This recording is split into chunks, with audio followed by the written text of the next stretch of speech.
আসসালামু আলাইকুম প্রিয় দর্শক বন্ধু, আশা করি আল্লাহ তাআলার অশেষ মেহেরবানিতে আপনারা সবাই অনেক অনেক ভালো আছেন। এই দুনিয়াতে যারা আল্লাহ তাআলার অবাধ্য, যারা আল্লাহ ব্যতীত অন্য কারোর ইবাদত করে, যারা আল্লাহকে ছাড়া অন্য কাউকে রব হিসাবে স্বীকৃতি দেয়, আল্লাহ যে জিনিসগুলোকে কঠোরভাবে নিষিদ্ধ করেছেন সেই জিনিসগুলোকে যারা অহরহ দুনিয়াতে করে বেরিয়েছেন, পরকালে এমন কাফের মুশরিক মুনাফিকদের চিরস্থায়ী আবাস স্থল হচ্ছে জাহান্নাম বা দোজখ। জাহান্নামীদের সবথেকে বেশি শাস্তি দেওয়া হবে আগুনের মাধ্যমে, যে ব্যাপারে রাসূলুল্লাহ সাল্লাল্লাহু আলাইহি ওয়াসাল্লাম বলেছেন, জাহান্নামের আগুন দুনিয়ার আগুনের থেকে 70 গুণ বেশি তেজওয়ালা হবে, 70 গুণ বেশি গরম হবে। কোরআনুল কারিমে আল্লাহ তাআলা কোনো কোনো স্থানে এই আগুনকে বড় আগুন নামে আখ্যায়িত করেছেন, আবার বা কোনো স্থানে প্রজ্বলিত অগ্নি নামেও আখ্যায়িত করেছেন, আবার কোথাও বা জ্বলন্ত অগ্নি বলেও কোরআনুল কারিমের মধ্যে ঘোষণা দিয়েছেন। আল্লাহ তাআলার উদ্দেশ্য যদি শাস্তি হিসেবে শুধু মানুষকেই জ্বালিয়ে দেওয়া হতো, তাহলে তো দুনিয়ার আগুনই যথেষ্ট ছিল মানুষকে জ্বালিয়ে পুড়িয়ে ছাই করে দেওয়ার জন্য। আল্লাহ তাআলা সেটা করেননি। আল্লাহ তাআলা জাহান্নামের আগুনকে দুনিয়ার আগুনের থেকে 70 গুণ বেশি তেজওয়ালা করে সৃষ্টি করেছেন, যাতে করে কাফের মুশরিকদের বিশেষভাবে আল্লাহ তাআলা আযাব দিতে পারেন। যারা আল্লাহ তাআলার নাফরমান বান্দা তাদেরকে আযাব দিতে পারেন। কিন্তু এই আগুন দুনিয়ার আগুনের থেকে 70 গুণ বেশি তেজওয়ালা হওয়া সত্ত্বেও এই আগুন জাহান্নামীদেরকে একেবারে শেষ করে দিবে না, বরং তাদেরকে ধারাবাহিকভাবে আযাবে নিমজ্জিত করে রাখবে। এ ব্যাপারে মহান আল্লাহ তাআলা বলেন, লা ইয়ামুতু ফিহা ওয়ালা ইয়াহইয়া, যার অর্থ সে মরবেও না বাঁচবেও না। সূরা তাহা আয়াত নাম্বার ৭৪। একবার রাসূলুল্লাহ সাল্লাল্লাহু আলাইহি ওয়াসাল্লামকে স্বপ্নের মাধ্যমে কুৎসিত আকৃতির বিবর্ণ চেহারার একজন লোককে দেখানো হলো, যে আগুনকে জ্বালাচ্ছে এবং সে আগুনকে উত্তপ্ত করছে। তখন রাসূলুল্লাহ সাল্লাল্লাহু আলাইহি ওয়াসাল্লাম জিবরাইল আলাইহিস সালামের কাছে জিজ্ঞাসা করলেন যে তিনি কে? তখন উত্তরে জিবরাইল আলাইহিস সালাম বললেন, তার নাম হলো মালেক, যে জাহান্নামের দারোয়ান। তো আমার প্রিয় ভাই ও বোনেরা, জাহান্নামের আগুনকে আজও উত্তপ্ত করা হচ্ছে, কিয়ামত পর্যন্ত তাকে উত্তপ্ত করতে থাকা হবে। এমনকি জাহান্নামীদের জাহান্নামে যাবার পরও তাকে উত্তপ্ত করার ধারাবাহিকতা একইভাবে চলতে থাকবে। এ ব্যাপারে মহান আল্লাহ তাআলা বলেন, যখনই তা স্মিত হবে আমি তখনই তাদের অগ্নি বৃদ্ধি করে দেব। সূরা বনী ইসরাইল আয়াত নাম্বার ৯৭। এক কথায় জাহান্নামের আগুন যে কত উত্তপ্ত হবে তা হুবহু বর্ণনা করা তো অসম্ভব।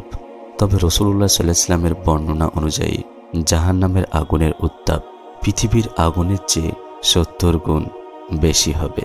প্রিয় দর্শক, সাধারণ অনুপাতে পৃথিবীর আগুনের উত্তাপকে ২০০০ ডিগ্রি সেন্টিগ্রেড হিসাবে ধরা হয়। সেই হিসাব করে যদি আমরা জাহান্নামের আগুনের উত্তাপকে পরিমাপ করতে যাই, তাহলে তার হিসাব দাঁড়ায় ৩৮,০০,০০০ ডিগ্রি সেন্টিগ্রেড। আর এই কঠিন আগুন দিয়েই তৈরি করা হবে জাহান্নামীদের পোশাক, তাদের বিছানা, এমনকি এই আগুন দিয়েই তৈরি করা হবে তাদের বাসস্থান তথা তাঁবু। একবার ভাবুন তো, কঠিন এই নিকৃষ্ট স্থানে মানুষদের জীবন কেমন হবে?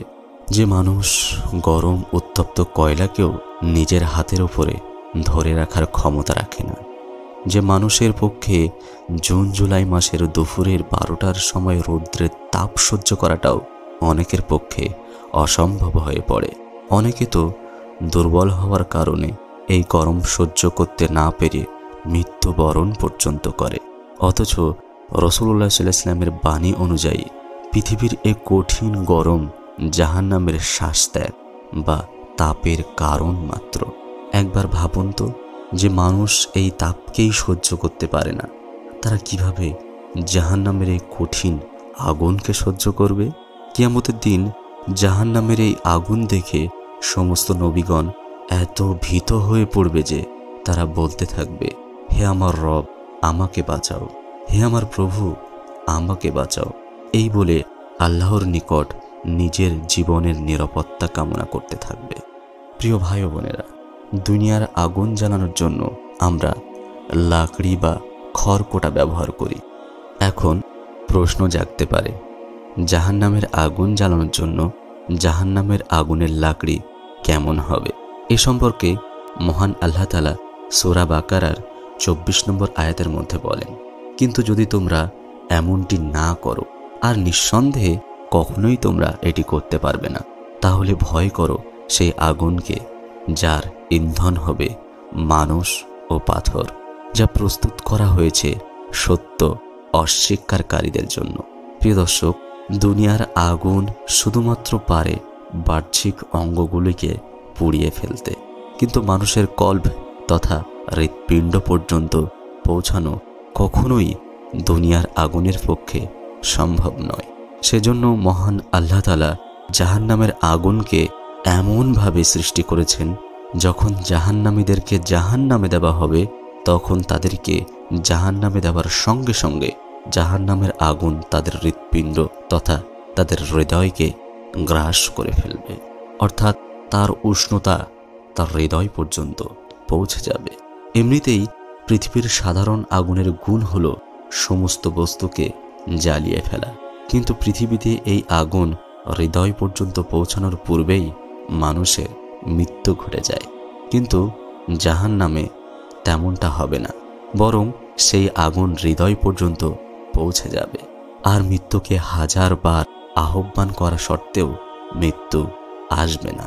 হযরত আবু হুরায়রা রাদিয়াল্লাহু আনহু হতে বর্ণিত, রাসূলুল্লাহ সাল্লাল্লাহু আলাইহি ওয়াসাল্লাম বলেছেন, জাহান্নামের আগুন 1000 বছর জ্বালানোর পর তা সাদা বর্ণ ধারণ করেছে, আবার 1000 বছর জ্বালানোর পর তা লাল বর্ণ ধারণ করেছে, তারপর আরও 1000 বছর জ্বালানোর পর তা কালো বর্ণ ধারণ করেছে।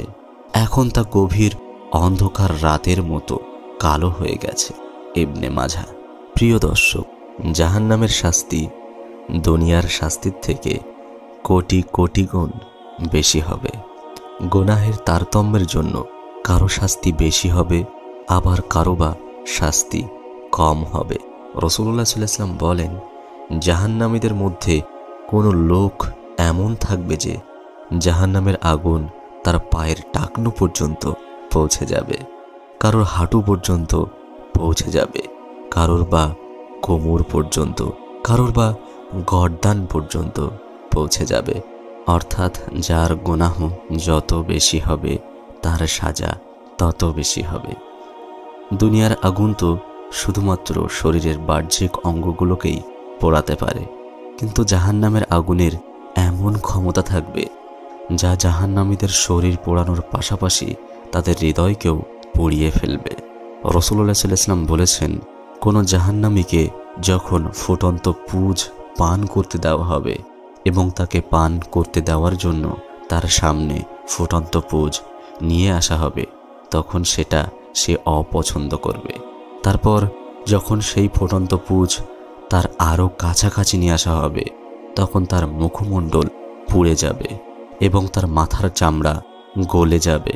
তারপরেও সে যখন তা পান করবে, তার নাড়ি ভুঁড়ি গলে ছিন্ন ভিন্ন হয়ে মলদার দিয়ে বের হয়ে যাবে। নাউজুবিল্লাহ।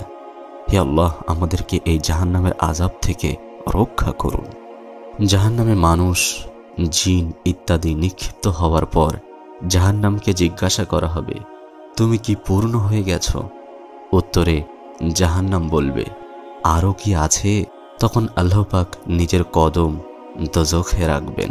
তখন জাহান্নামের একটি অংশ অন্য একটি অংশের সঙ্গে মিশে যাবে, আর জাহান্নাম বলতে থাকবে, আপনার ইজ্জতের কসম, যথেষ্ট হয়েছে, হাদিসটি বুখারী শরীফের। উম্মুল মুমিনুন আয়েশা রাদিয়াল্লাহু আনহা জাহান্নামের আগুনের কথা স্মরণ করে কাঁদতেন। এই পৃথিবীতে থাকা অবস্থায় জান্নাতের সুসংবাদপ্রাপ্ত 10 জন সাহাবীর একজন ওমর রাদিয়াল্লাহু আনহু কোরআন তেলাওয়াত করার সময় যখন জাহান্নামের আয়াত তেলাওয়াত করতেন তখন তিনি বেহুশ হয়ে যেতেন। আরও অনেক সাহাবী যেমন মুয়াজ বিন জাবাল রাদিয়াল্লাহু আনহু, আব্দুল্লাহ বিন রাওহা রাদিয়াল্লাহু আনহু, ওবাদা বিন সামিত রাদিয়াল্লাহু আনহুদের মতো সম্মানিত সাহাবীগণ জাহান্নামের আগুনের কথা স্মরণ করে এত কাঁদতেন যে তারা হতভম্ব হয়ে পড়তেন। এমনকি আব্দুল্লাহ ইবনে মাসুদ রাদিয়াল্লাহু আনহু কামারের দোকানের পাশ দিয়ে যাবার সময় সেখানে প্রজ্বলিত আগুন দেখে জাহান্নামের কথা স্মরণ করে কাঁদতেন। নবী করিম সাল্লাল্লাহু আলাইহি ওয়াসাল্লাম জাহান্নামের সবচেয়ে সহজ শাস্তিপ্রাপ্ত ব্যক্তির ব্যাপারে বলেন, জাহান্নামীদের মধ্যে সবচেয়ে সহজ শাস্তি ওই ব্যক্তির হবে যাকে জাহান্নামের এক জোড়া জুতো পরিয়ে দেওয়া হবে, যার ফলে সেই ব্যক্তির মগজ টকবক করে ফুটতে থাকবে এবং সেই ব্যক্তি মনে করবে তার থেকে কঠিন শাস্তি হয়তো আর কাউকেই দেওয়া হচ্ছে না, অথচ সে হবে সবচেয়ে সহজ শাস্তিপ্রাপ্ত ব্যক্তি। মুসলিম শরীফ। তো আমার প্রিয় ভাই ও বোনেরা, জাহান্নামের সবচেয়ে সহজ শাস্তি যদি এমন হয় তাহলে একবার ভাবুন তো জাহান্নামের সবথেকে কঠিন শাস্তি পাওয়া ব্যক্তির অবস্থা কেমন হবে। প্রতিদিন কত অহরহ গুনাহ করে চলেছি আমরা নির্দ্বিধায় বিবেকহীনভাবে। কখনো কি আমরা ভেবে দেখেছি এই শাস্তি যদি আমাদেরকেও দেওয়া হয় তাহলে আমরা কিভাবে সহ্য করব? অথচ জাহান্নামে যাবার জন্য একটা কবিরা গুনাহই যথেষ্ট। আল্লাহ তাআলা যদি আমাদেরকে মাফ না করেন তাহলে আমাদের উপায় কি হবে একবার ভেবে দেখুন তো। তো প্রিয় দর্শক, এই ছিল আজকের ভিডিও। তো ভিডিওটি যদি ভালো লাগে তাহলে অবশ্যই লাইক, সাবস্ক্রাইব আর শেয়ার করতে ভুলবেন না।